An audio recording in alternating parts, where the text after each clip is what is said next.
Thanks a million, everyone, for joining. I am the CEO and co-founder of Hexis, and I'm delighted to welcome you here to this special on fueling Grand Tours with Professor James Morton, Dr. Sam Impey, and of course, Bob Jungels, who has kindly jumped off the massage table over at the tour to give up some of his time on his rest day and share his insights, not just from this tour, but from the wealth of experience he has from the pro peloton throughout his career. I'm absolutely delighted to welcome our first speaker and our keynote speaker today, Professor James Morton, who has, without a doubt, been, I would say, the most influential sports nutritionist in the last decade. I think, James, your research and then the application and translation of that research and exercise metabolism into sports and performance nutrition strategies has really changed how athletes across the world fuel before, during, and after exercise to maximize not just how they're performing, but also how they're adapting. So without further ado, I want to hand straight over to James. I'll put myself on mute. Okay, thank you, David, and thanks for the opportunity to present today. As you briefly mentioned, my background is based in both academic research and applied practice. I've been based in Liverpool John Moores University in the UK for over 20 years, where I've led a research group on exercise metabolism. But like many people on the call today, I've also worked in professional sport. I started off working in team sports with Liverpool Football Club between 2010 and 2015. And then I transferred over to endurance sports, where I had an incredible time working with Team Sky between the time of 2015 to 2019. And I actually learned so much, not just about metabolism and performance, but also about what makes a great sports team. And a lot of that I'll share in today's call. I then left Team Sky in 2019 and I started working in industry with science and sports. So I'm sure many people on the call will actually use some of science and sports products. And so I lead a research and innovation program to support those products. And then most recently, I've also been working for INEOS Sport, who, as you probably know, they own, part own, or partner with some of the world's biggest sports teams. And unfortunately, as a Liverpool supporter, they recently purchased Manchester United. So the last few months hasn't been particularly enjoyable for myself. Now, as I return to today's call, there's three things that I'd like to share. First of all, to outline a review of carbohydrate availability and exercise performance. Secondly, to then get into the concept of carbohydrate periodization, or in effect, carbohydrate restriction, to deliberately try and promote training adaptation. And those first two sections really provide the basis for fueling Grand Tours. And so very much today's talk is very much science to practice or knowledge to delivery, which is the terms that I often use. Now, I'm going to start today's talk with a seminal paper that was published back in the late 1960s. And when you reflect back on the sport nutrition industry and the landscape of sport nutrition, I guess you could say that the period from 1960 to the 1980s was kind of the muscle glycogen era. And in this seminal paper, this was the first time that researchers had actually measured muscle glycogen, how it responds to high carbohydrate diets, and how it actually affects exercise performance. And so what you see in the following slide on the x-axis is muscle glycogen concentration. On the y-axis is exercise capacity at 75% VO2 max, and participants were asked to exercise until the point of exhaustion. Each circle in this data point actually represents an individual subject, and each subject performed the exercise capacity test in conditions of high carbohydrate availability, which was 8 grams per kilogram body mass, their normal diet, or actually 3 days of a high fat diet and a high protein diet. And in effect, what you see is that consuming high carbohydrate intake for several days increases muscle glycogen stores and then improves the exercise capacity. And when you look at the exercise capacity data, you can see that carbohydrate is making people ride for longer to the extent of 2 to 3 hours longer. And so I'm pretty sure that all of us on today's call would like to have those performance benefits. And we can achieve that through something as simple as ensuring sufficient carbohydrate availability. I'm going to skip 50 years of research actually and jump to the most recent sport nutrition guidelines, which were published back in 2016. Now, when you look at those guidelines, you can see daily carbohydrate recommendations ranging from 3 grams per kilogram body mass up until 12 grams per kilogram. And you can also see the acute fueling strategies, which generally recommend that in order to fuel up our carbohydrate load, then a range of 7 to 12 grams per kilogram. Now, those guidelines were published, as I mentioned, back in 2016, and I think it's fair to say that probably they're a little bit outdated, and actually we should probably challenge those guidelines. And I think we should also interpret them with a little bit of nuances, and it's great to have Bob on today's call because I'm sure he will share his experiences of eating considerably more than 12 grams per kilogram. And certainly in my experiences of working with elite endurance athletes, I've seen that they consume a range between 3 and 20 grams per kilogram per day, especially during competitive events such as the cycling Grand Tours. In other words, the Tour de France, the Vuelta a España, or the Giro d'Italia. I think it's also interpret those guidelines with a little bit of nuances because rather than specifically discussing the absolute daily carbohydrate intake, I think it's more important to consider the magnitude and the time course of post-exercise carbohydrate feeding in order to optimally prepare for the next training session or the next race day. So Bob, who's over in the Tour de France at the minute, is already preparing for tomorrow's stage. And so actually the most important question is not specifically how much he will eat across the entire 24-hour period, but rather how much he will eat this evening and tomorrow morning in order to prepare for the upcoming stage. Now, I just want to illustrate that by referring back to some data from our laboratory several years ago. So again, the question from a practical perspective, how much carbohydrate and how much glycogen do we need for the upcoming desired workload?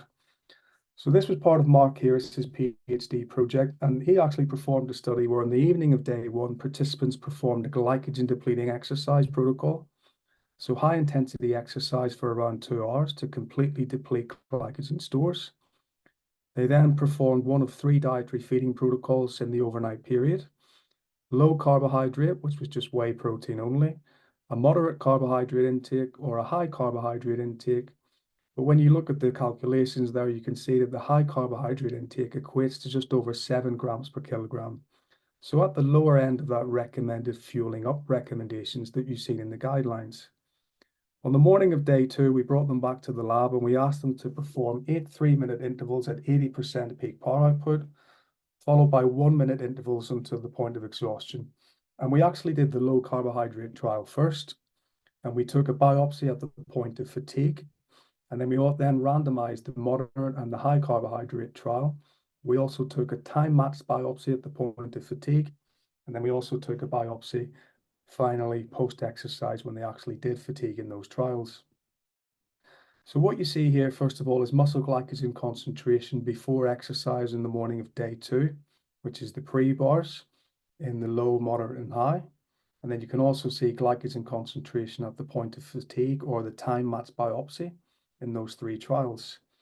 Now, what I'd like to draw your attention to is that actually when you look at glycogen concentration in terms of what we would say is high, medium, or low, even in this study, when consuming 7.6 grams per kilogram in the overnight period, none of those subjects got into the high glycogen range. In fact, they just about touched the medium glycogen range. And so therefore, those sport nutrition recommendations of advising at least 7 to 12 grams to fuel up in a 24-hour period, in many cases may not be enough, depending on the exercise that is required for the next day. And again, in Mark's study, when we actually measured exercise capacity, you can see that even in the high carbohydrate trial, these participants could only manage around 70 minutes of exercise, albeit high intensity exercise. But of course, in the context of the elite endurance athlete, 70 minutes is pretty much not touching the sides for the types of training sessions and competitions that these males and female athletes complete. I would say that the next 2 decades in the carbohydrate story was probably the sports drink era, and so the 1980s and 1990s saw lots of research looking at sports drink studies. But when you look back at some of those research studies, the problem is the lab studies typically don't adopt real-world feeding protocols where multiple carbohydrate formats are consumed, in other words, solids, fluids, and gels. So we published a paper a few years ago in the Journal of Physiology, trying to replicate almost a typical stage type feeding protocol. So again, this was part of Mark Feld's PhD thesis. Subjects performed glycogen depletion on day 1. They then consumed a high carbohydrate diet in order to load up for exercise in day 3. And then during day 3, they performed 3 hours of exercise just below their lactate threshold.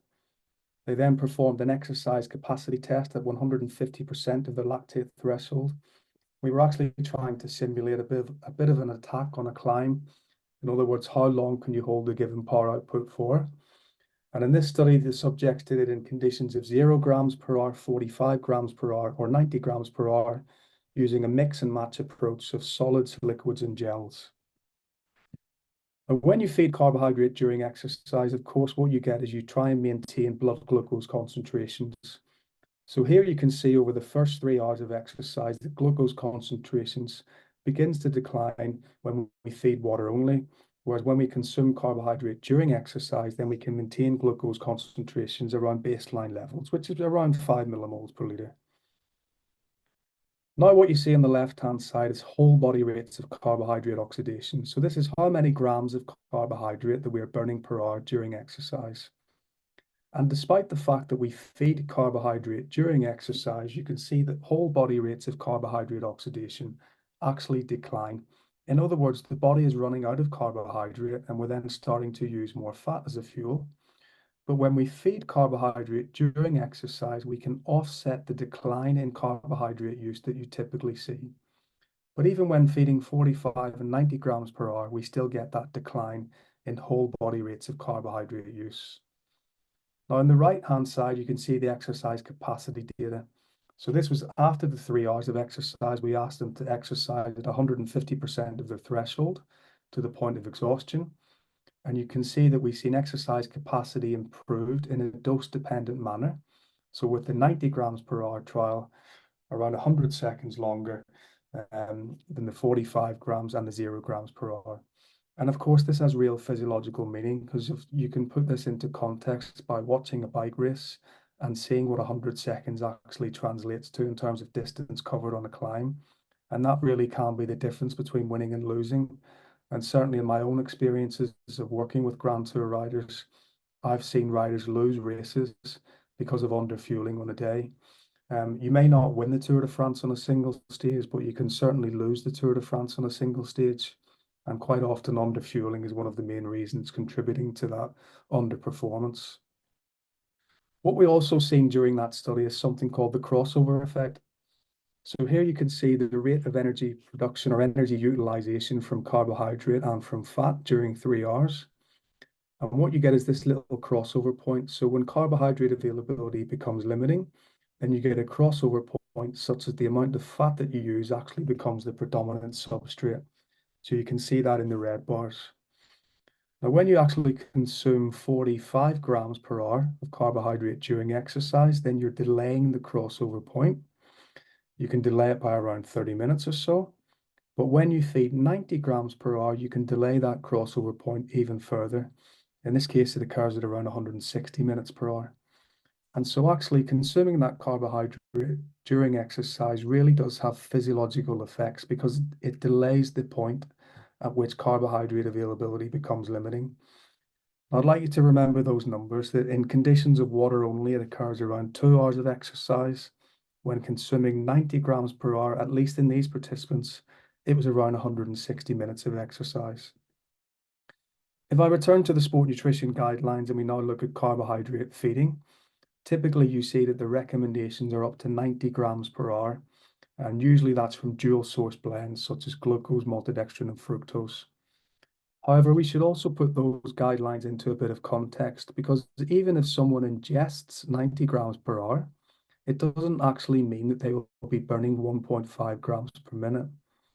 And so actually, if you wanted to really oxidize 1.5 grams per minute or 90 grams per hour, then you should probably ingest closer to 120 grams per hour. And certainly that is a trend that I do see amongst elite riders at the minute. And I think a lot of that trend is supported with real sound evidence. And this is one of our studies that we published a couple of years ago, actually.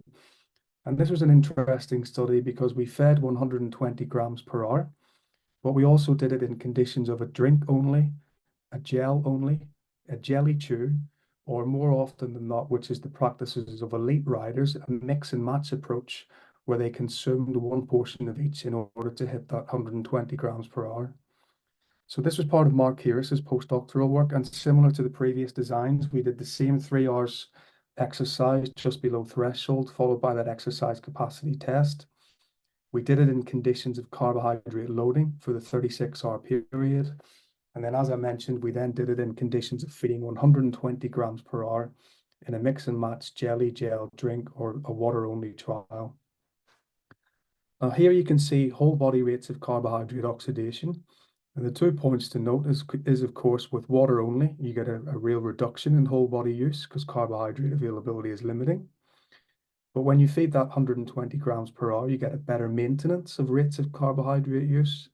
And actually, in using the products that we used in that trial, it didn't matter which format you used. So they're all being effectively digested, absorbed, and burned at the same rate, regardless of whether the participant used one form over another. On the right-hand side, you can now see the rates of carbohydrate use from the products that were being ingested. And like I mentioned when we referred back to the sport nutrition guidelines, here you can see after 180 minutes of exercise, participants are indeed oxidizing over 1.5 grams per minute. In some individual cases, we were getting as close to 1.8 and 1.9 grams per minute. And these are some of the highest rates of exogenous carbohydrate oxidation ever reported in the literature. Now, when we look at the crossover point, this was the water-only trial, similar to the previous study. Again, it occurs just over 2 hours of exercise.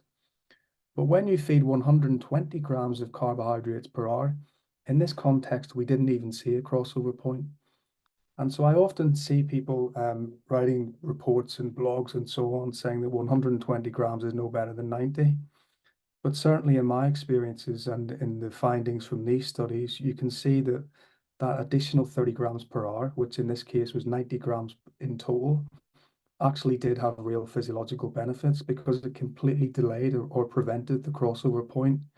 We've seen some of the highest rates of carbohydrate use ever reported in the literature. So much so that in the third hour of exercise, when you look at the contribution of the different energy sources, in the green bars, the exogenous carbohydrate that you're consuming during exercise is now accounting for over 50% of total energy production.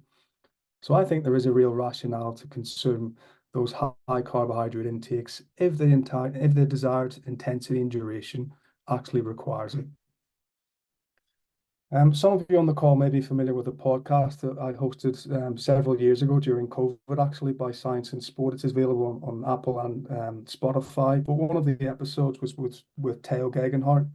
And Theo actually comments on some of the high carbohydrate intakes that he's consumed during his experiences as a Grand Tour rider. It's a very fine line between fatigue being as a result of training or as a result of being underfueled. And of course, that's a balance that we're always trying to toe in a sport where your weight is still so important. But I think every year I've become more and more aware of how well I can fuel and looking back at some of the big days in my career and you think, wow, it's incredible how much I ate that day. So if I was to summarize part one of today's session, I'd summarize it as follows. And hopefully I've tried to convince you that there is a real rationale for high carbohydrate intakes, certainly on race day. There's a high rationale for carbohydrate feeding during exercise to prevent a limitation in carbohydrate availability. So at least for optimal race day performance, then I think the principles of high carbohydrate availability before, during, and after exercise should really apply to a lot of elite endurance athletes, certainly Grand Tour cyclists, which is the focus of today's session. I'm now going to switch attention to part two of the talk and to do the complete opposite, actually, which is to talk about the training scenario rather than the race day scenario. And so actually, when you look at the last 2 decades of sport nutrition research, you could probably classify that as the molecular biology era. And so a lot of researchers around the world have been trying to uncover the molecular mechanisms by which muscle adapts to exercise training. And what we now know is that what we eat before, during, and after every single training session has the capacity to significantly change how muscle adapts to exercise training. Now, this paper was published back in 2005. It was published from a very famous research group in Denmark. And it's fair to say that this paper had a real profound influence on my own career. It was the first time that I actually ever came across the language of train low, compete high.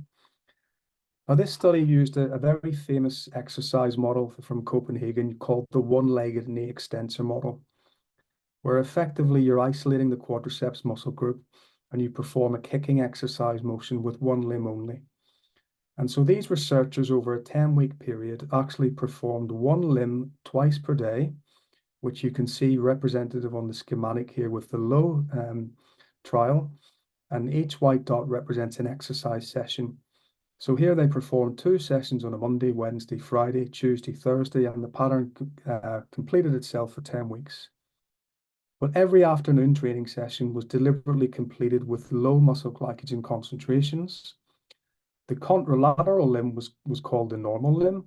This limb performed exactly the same amount of work over the 10-week period, but this limb only performed a training session once every consecutive day. And so that limb then commenced each training session with high glycogen concentration or normal glycogen concentration. So in effect, the low limb is doing the opposite of conventional sport nutrition guidelines because it's deliberately commencing each training session with low muscle glycogen concentrations. Now, these researchers actually took muscle biopsies and they measured many adaptations, but on the top right, you can see citrate synthase activity, which is one of the main aerobic enzymes in our muscles. And from pre-training to post-training, they've seen greater changes in the limb that trained with low glycogen. In the bottom right hand, they actually got both limbs to perform an exercise capacity test. And the low glycogen limb, after that 10 weeks of training, could effectively exercise for twice as long. So the practical application and the message from this paper was this train low, compete high, that actually if you want to maximize training adaptations, then perhaps it's a good thing to deliberately commence some of your training, not all of your training, but some of your training with low muscle glycogen, but then always commence competition with high glycogen stores. The limitation, of course, of that study is it was a one-legged knee extensor model. So several years later, in Liverpool, we performed another research trial. This time we had 3 groups and we were looking at high-intensity interval running. We had one group that we trained once per day, and we call that a normal group. We also had a low group who did the twice per day model, and every second afternoon session was with low carbohydrate. But then we also introduced a third group, and that third group we called low plus glucose, because yes, they also did the twice per day sessions. But in that second afternoon session, they also consumed carbohydrate. So that group actually did commence that session with low muscle glycogen, but you could say that they had still sufficient carbohydrate availability because they also consumed carbohydrate during exercise. Because it was running exercise, we took biopsies from the gastrocnemius muscles. We measured many adaptations. Here's another marker of aerobic enzyme activity. And from pre-training to post-training, we also seen the greatest change in that twice per day low plus placebo group. So commencing with low muscle glycogen did seem to be having an enhanced effect. But actually, if you look at the red bars, the low plus glucose bars, when you consumed carbohydrate during the second session, despite the fact that it had low pre-exercise glycogen, we actually reduced the very adaptations that we were trying to achieve in the first place. Now, I guess in the 15 years since, many researchers around the world have looked at different forms of carbohydrate restriction. It could be that twice per day model that I've just shown you. It could be no sports drinks. It could be commencing training fasted or with protein only and having carbohydrate after training rather than before. It could be deliberately recovering from training with low carbohydrate intake. It could be even performing a late night session to sleep with low muscle glycogen and then to train low the next morning. Regardless of the model that you use, there's very strong evidence actually that if you restrict carbohydrate enough over a prolonged period, you will get an enhanced training adaptation, at least in terms of aerobic adaptations. The interesting thing is when you speak and you work with some of the world's best endurance athletes, whether it's runners or cyclists or even triathletes, a lot of them are doing this almost by default, almost subconsciously, and they've got many decades of training history with an accumulated experience of training in a carbohydrate deficit. And my own belief is that that's probably one of the main signals that has caused these individuals to become so elite in the first place. The challenge for practitioners is to not do this all of the time, because of course, if you do, then you run into problems and performance will eventually suffer. What are the molecular mechanisms that we're trying to uncover, why this actually works? Well, this is a very simple schematic actually, but maybe not for many on the call. But what we actually do know is that when you commence session in conditions of low carbohydrate or high fat availability, or indeed calorie restriction, then you effectively get an enhanced activation of many of the molecular pathways that regulate training adaptations. And much of the research is actually centered on a signaling pathway called the AMPK PGC1 alpha pathway. And these are effectively two little switches that are present in our muscles. And every time we train and we exercise, we're trying to basically switch these little proteins on. And when you do, it effectively instructs our DNA to make our muscles more aerobic-like. And we've tried to actually summarize that practically using the principle of fueling for the work required. This was some of Sam's PhD studies, actually, and what we did in Sam's study was we performed an exercise capacity test in conditions of high or low carbohydrate availability over a 36-hour period.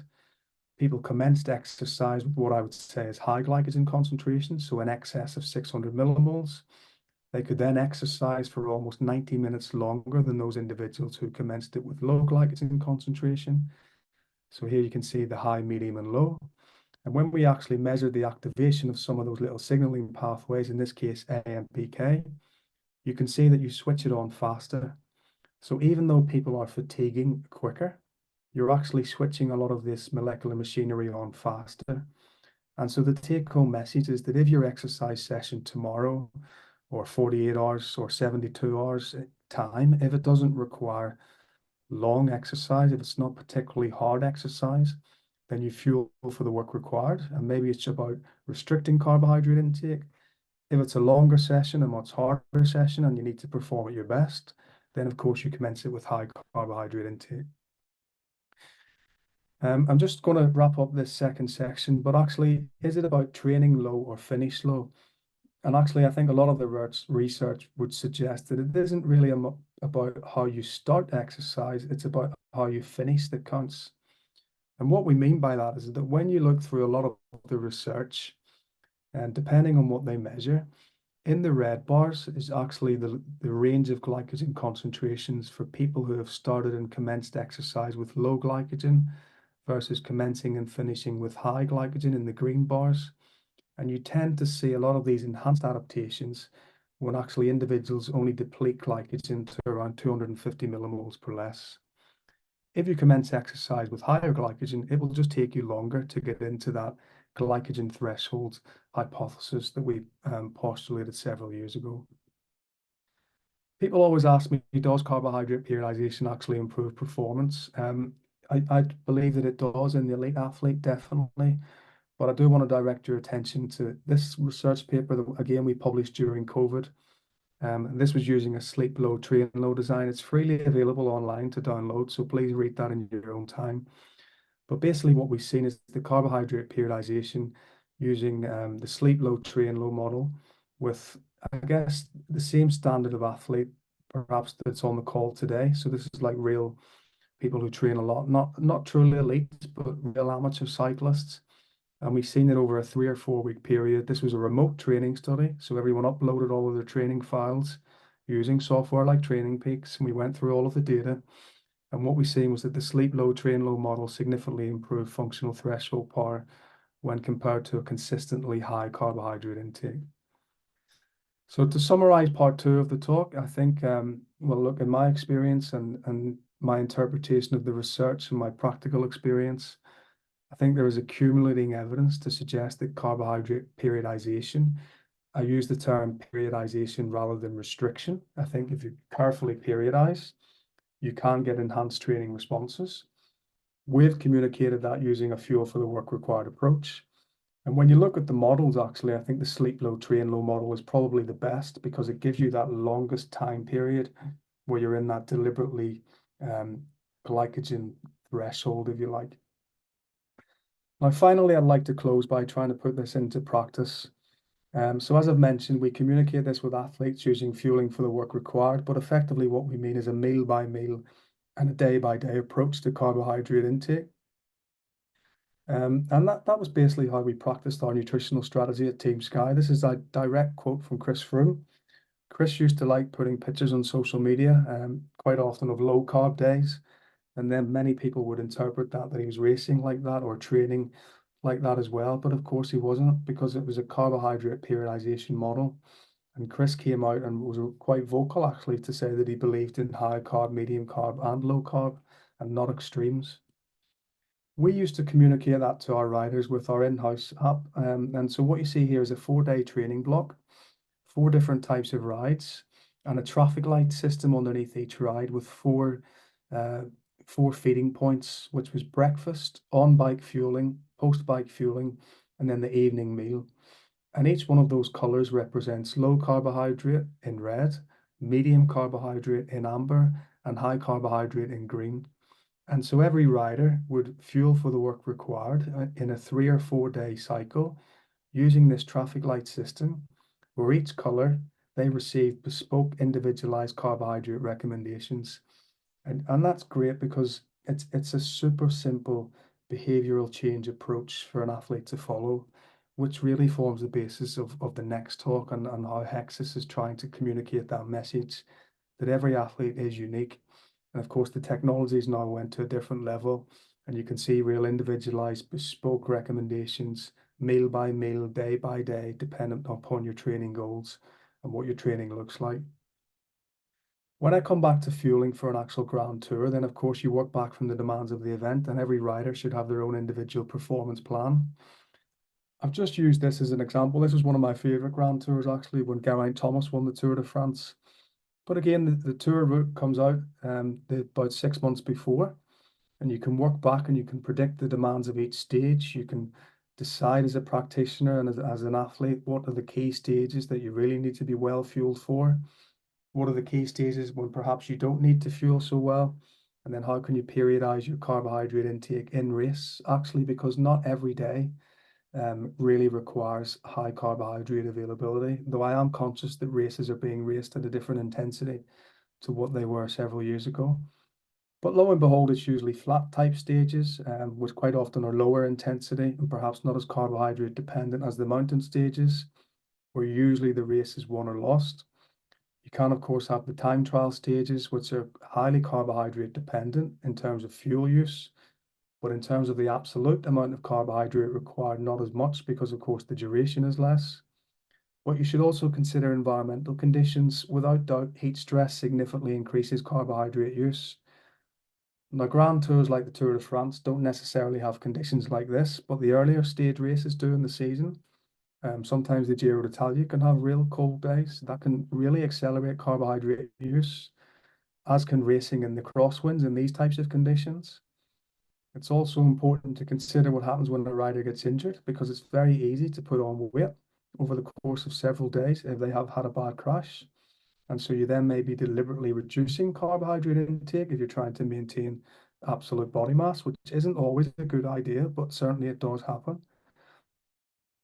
But from a practical perspective, it's really about fueling on the road. And I think actually when I look back on my time working in Grand Tour cycling, Team Sky was probably one of the first teams to really take this serious, I think, with a real level of individualized and detailed approach. It's now commonplace for many teams to have their own mobile kitchen truck. I think Team Sky was probably one of the first. We also had 3 performance chefs, and I'm sure we'll hear later on from Sam that the relationship between the practitioner, in other words, the nutritionist, the chef, and the rider is so important in terms of fueling for the work required. The kitchen truck environment is great, of course, because you can actually control the environment that you want to create. You can really have individualized fueling plans put in place. But from a practitioner's perspective, that's really where you do your amount of coaching. In fact, if you look carefully here, you can see portion guide sizes on the wall, but here at the back.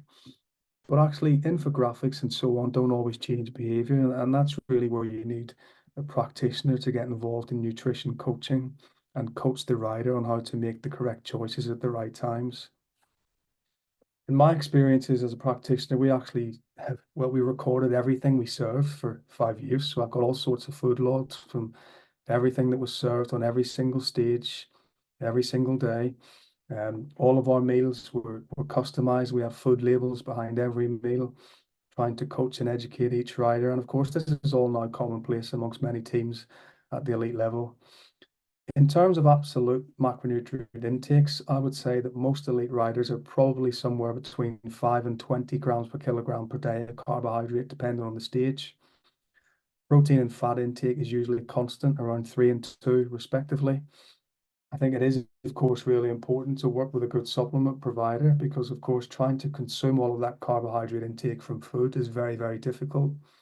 We were very lucky to work with Science and Sport and make bespoke formulations, whether it was gels, chews, drinks, or whatever. And that was really important in helping to hit those daily carbohydrate intakes. Fueling on the road ranged from as little as 30 grams to as much as 120 grams of carbohydrates per hour. Racing probably is being raced at a higher intensity now, so I think most riders are probably erring towards in excess of 90, especially on those big days consistently. And then finally, I just want to close by sharing a case study from my own practice, which again was also one of my favorite races. This was the 2018 Giro d'Italia. Many of you on the call will remember this race actually, because this is the race where Chris Froome pulled back 3 minutes 22 seconds on stage 19, which is probably one of the most famous stages now in the history of the sport. But we got to that stage in the team where we were weighing out every single meal. In fact, riders were doing it themselves. They were very comfortable. They knew the guidelines. They knew how to tailor it for themselves. And this is Chris's daily carbohydrate intake over the last 10 days of that particular race, from stage 11 through to stage 19. We knew that stage 17, 18, and 19 was going to be the biggest block in terms of energy expenditure. And on the top of the slide now, you can see the absolute workload on the bike. So stage 19 was over 6,000 kilojoules per day stage.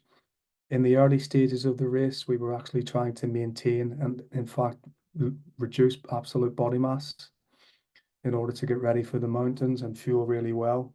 So it was a periodized approach, similar to what we did in training, but actually we were doing it in racing. But make no mistake about it, stage 18 and 19 were super hard days and super high carbohydrate intakes, especially to get ready and prepare for stage 19.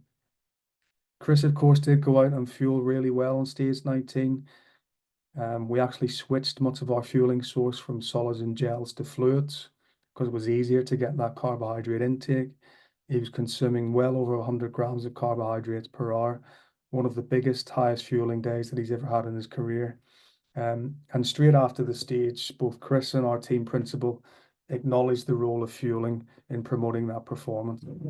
Today was about fueling, and today was about making sure that you can fuel a ride like this all the way through to the end, and that is fundamental. And so all the members of staff, every single one of them, myself included, have been outside the road and put in place a fueling plan for him to make sure that he would absolutely not miss a beat, because that's basically the game changer.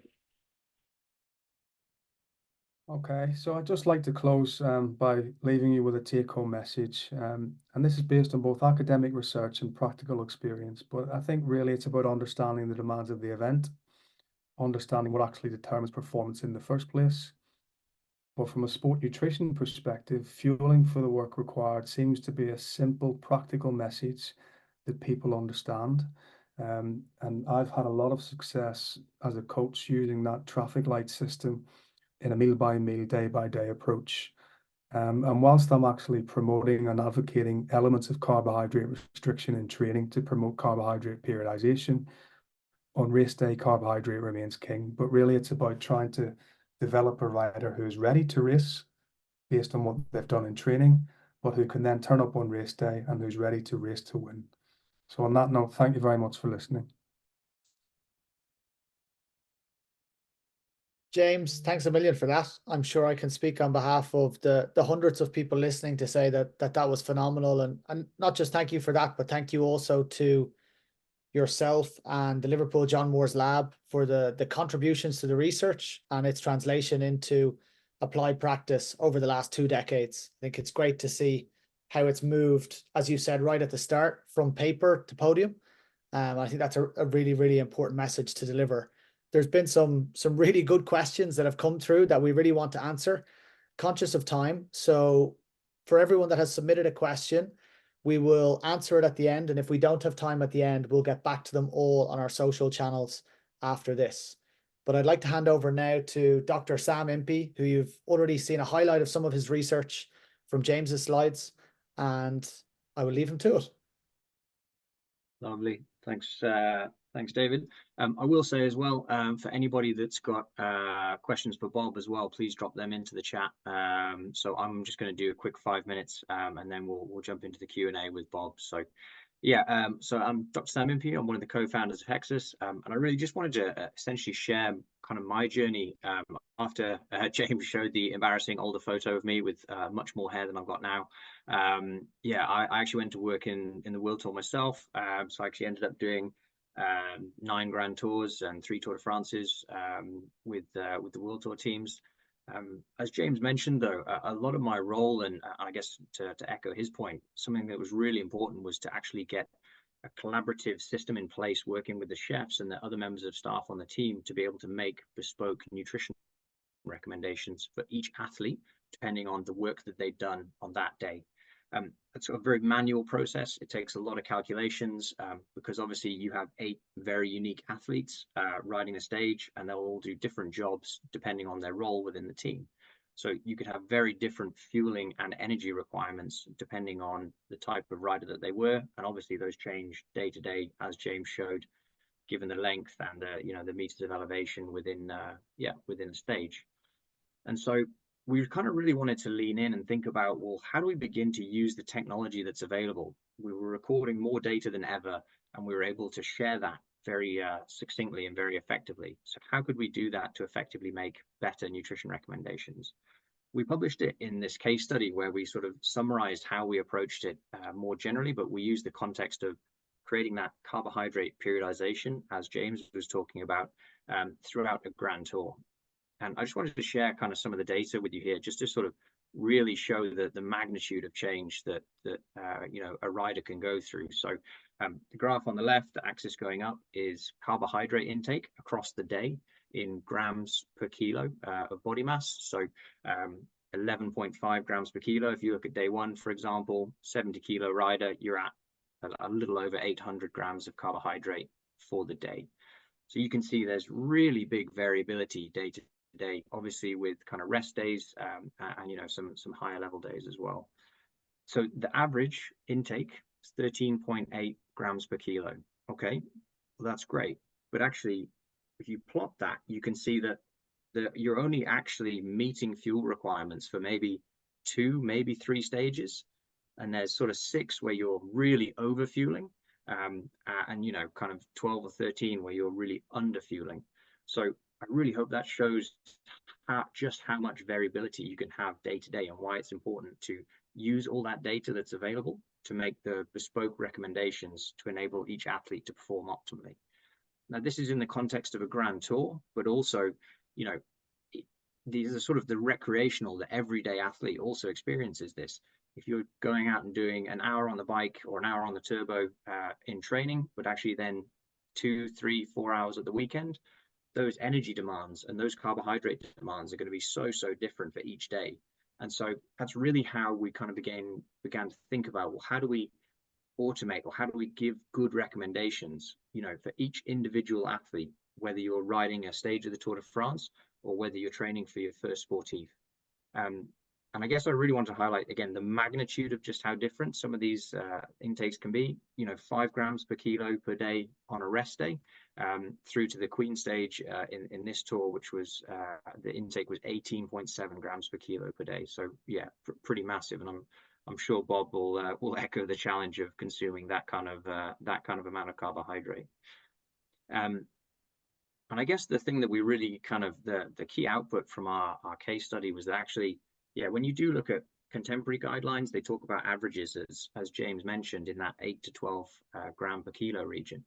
But actually, they really fail to capture the substantial day-by-day variation in carbohydrate intake that's required in the context of a Grand Tour.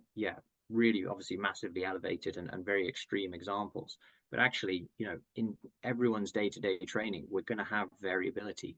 And creating that periodization is where we're able to drive those adaptations that James was talking about.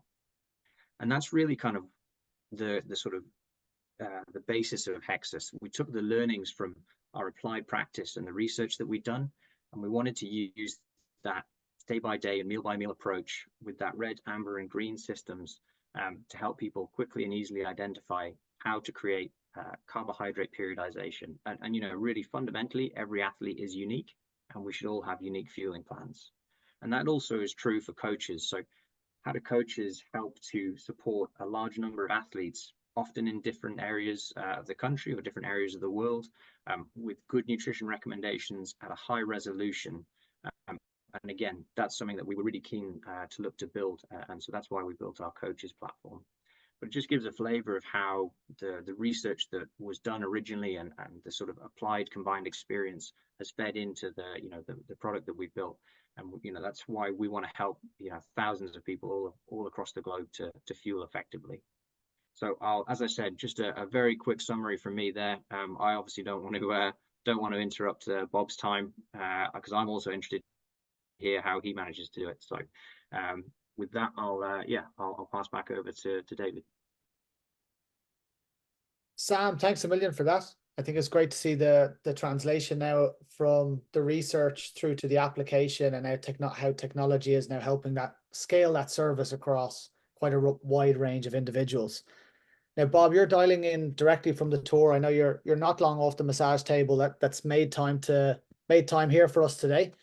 First of all, how are you feeling on the back of yesterday, and did you have enough capacity mentally for the last hour?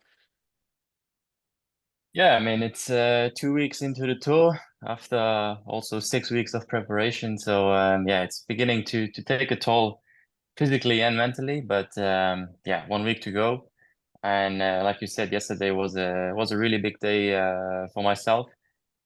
Spending all day in the breakaway, trying to win the stage with Jai Hindley, a teammate of mine, and yeah, so really big day, and pretty much enjoying this rest day today, and which was necessary. Yeah. Brilliant. And Bob, I'm conscious we've seen the absolute polarization of what James and Sam have shown, from 3 grams per kilo all the way up to sort of 20 grams per kilo, and the same in terms of on-bike fueling. So from your experience, I'd love to, and one of the questions we had before this was, given that the research has evolved so rapidly, you know, prior to this work being done, what does it feel like when you got it wrong? Because, you know, when you need 20 grams per kilo and you don't necessarily cook that, where James has highlighted sports nutrition guidelines might have only gone as high as 12 previously. I'd love to know what that experience was like, and then when you realized you needed to change things. I mean, I think everybody who's been on the bike or running or any kind of sports has experienced, you know, bonking or hitting the wall and just having a massive hunger flare, which is eventually if you don't eat at all or not enough. But I think what's interesting during the last years, the amounts of carbohydrates that we eat during the exercise before and after has increased so much, and I think it just, you know, the capacity or the performance on the bike and the recovery has just improved so much. So it's not like you don't feel like hitting a wall or being completely empty, but it's just you can't reach those super high levels of threshold or VO2 max and over and over again, and even the recovery during the stage and is less good. And if you have a little too less fueling during the day or even before, you know. So yeah, like I said, that has been the biggest difference also for me, coming from, let's say, starting maybe 12, 13 years ago until this day. Paul is a really good question for you here, Bob, because obviously it's a lot of food, you know, 18 grams per kilo or those sort of high teens. How long does it practically take you to eat that kind of food and also get used to eating that much food? Well, it actually, we have to practice eating, digesting, and yeah, just consuming that much food. That's why we have let's say the altitude training camps before the races, training over the winter. So we need to train our gut to digest and to absorb this kind of these kind of amounts of food, and I think it's super interesting to see how much more work goes into the whole nutrition part of sports nowadays, and it's definitely been the biggest change over the last years in our sport. So but yeah, it takes a lot of practice, and that's what we do in our training camps. So it's not only on bike training, but also like I said, training the gut and digestion.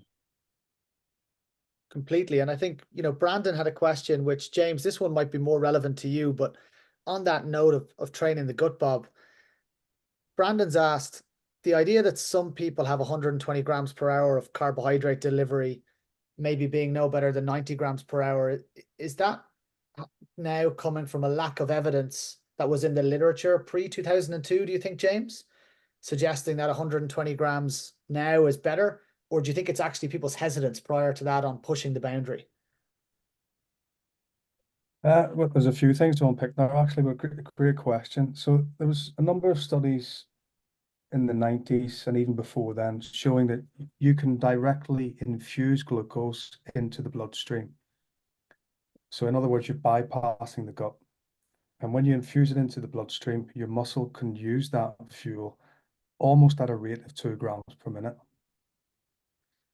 Now, the traditional problem of ingesting 120 grams per hour is that most sports drinks were formulated with 30 grams in 500 ml. So to ingest 120 grams per hour, you had to consume a lot of fluid. And now what you see is, of course, gels. You see more concentrated drinks. Some drinks like this Science and Sport Beta Fuel range, 80 grams in 500 mils or 40 grams per gel. So now actually it's a lot easier practically to consume that amount of carbohydrate. And as Bob said, if it is practiced and done in the right way, what you tend to see is not very much gastrointestinal complaints. Now, runners is totally different because runners don't practice it as much as the way cyclists do. So you can't apply this to all endurance sports because every endurance sport's different. But I think the evidence base is growing that cyclists at least are more than capable of consuming 120 grams per hour if it's from the right types of products.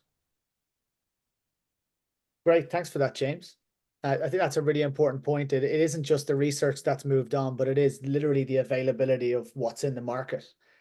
Bob, I suppose bringing that back to you, I mean, how many days in are we now? We're sort of, on the second rest day. How many days have you got to that ceiling where you've had to push up towards 120 grams per hour? Is that a common occurrence for you in this year's tour? Oh yeah, 100%. I mean, what changes the most for us is pre and post meal ride meals. So actually during the race, we rarely go below 80 grams an hour. And as soon as the race starts to get harder towards the end or even from the middle, almost every stage nowadays is at least 120 grams.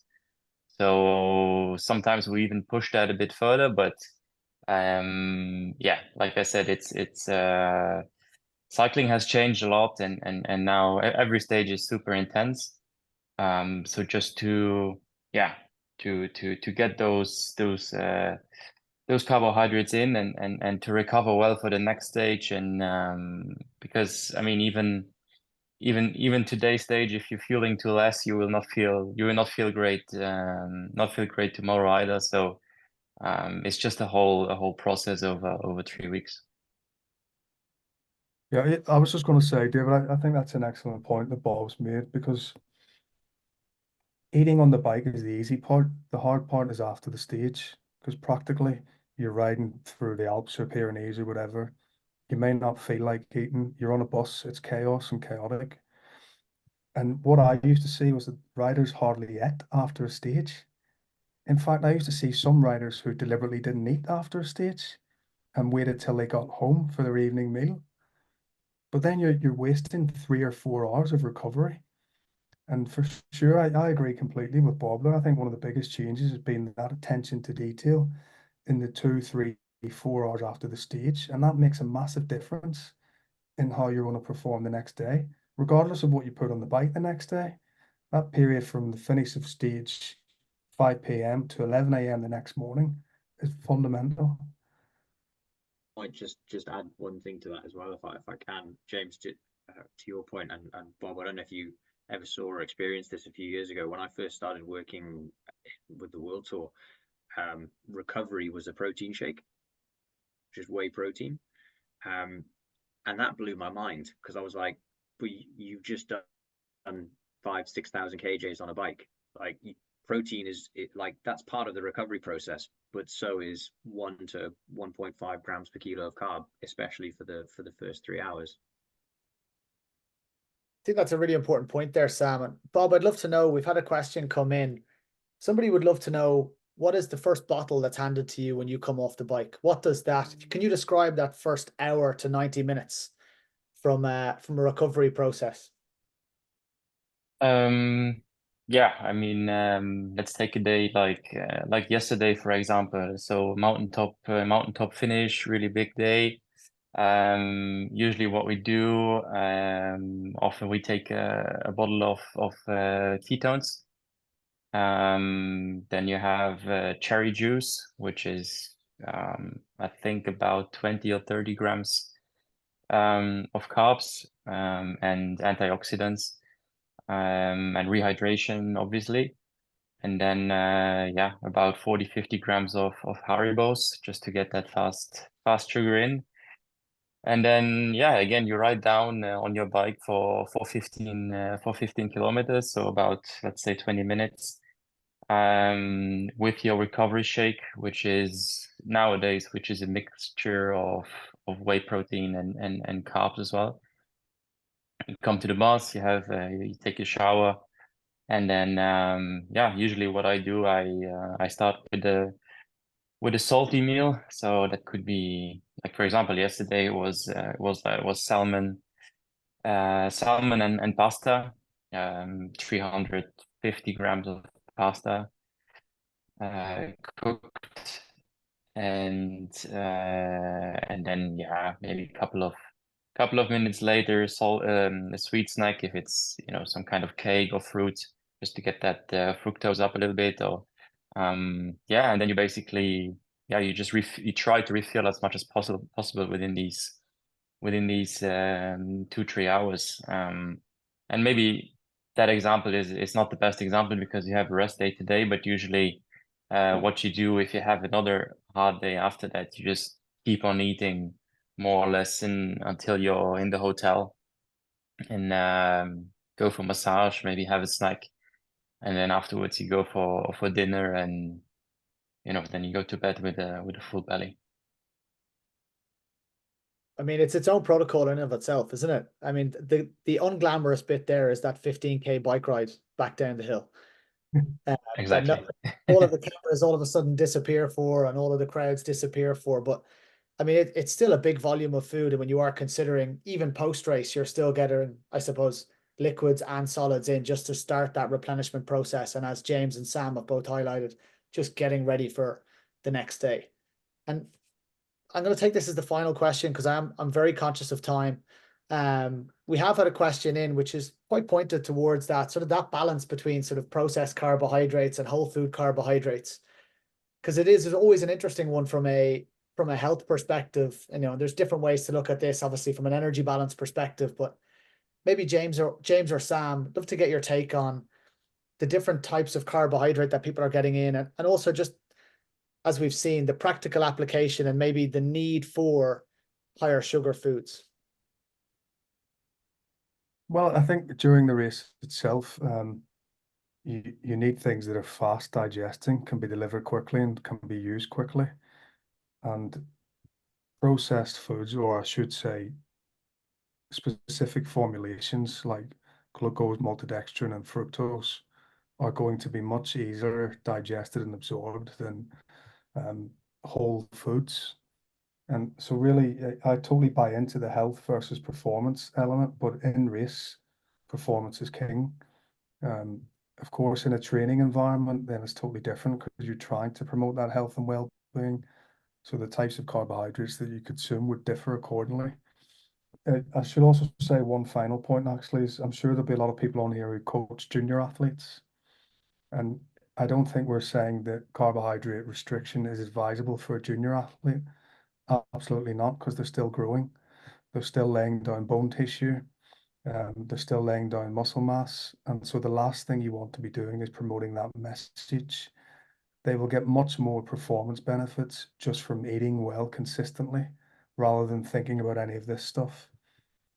So I just really want to make that message clear that this concept of periodization, or restriction, I should say, is more tailored to people who are already at that upper element of their training history. The rest is about fueling for volume. Absolutely, I couldn't agree more. And I think, like I said, adolescent athletes, let's teach them how to cook. Let's give them those Exactly. practical skills. Get them in the kitchen and get them to learn how to start to make food. Because when they do start to transition into that next level, God, that's a useful skill. Brilliant. We're a little bit over the hour. Conscious there are a range of questions that we haven't had a chance to answer yet. We'll do our best to answer these on our social channels. And after this session has been recorded. And if you'd like to find out more about James's research, James, where is it best for people to follow or learn more about your and your lab's work? Probably on Twitter and that, and I can share references to published papers and so on. But look, today's session isn't just about my work. There's lots of independent groups around the world all showing similar things. So the field of sport nutrition is growing rapidly, and there's lots of great research groups out there doing brilliant stuff that's impacting practice. Brilliant. On that note, I'd like to thank TrainingPeaks for hosting today's session, Sam as well for his time from our team at Hexis, and we hope to see many more of you in the future. And of course, Bob, best of luck tomorrow. Sorry for disturbing your rest day, and I have no doubt it's going to be a pretty high carbohydrate dinner in advance of tomorrow. You will. Thank you. Take care, everyone. Thank Thanks you. all.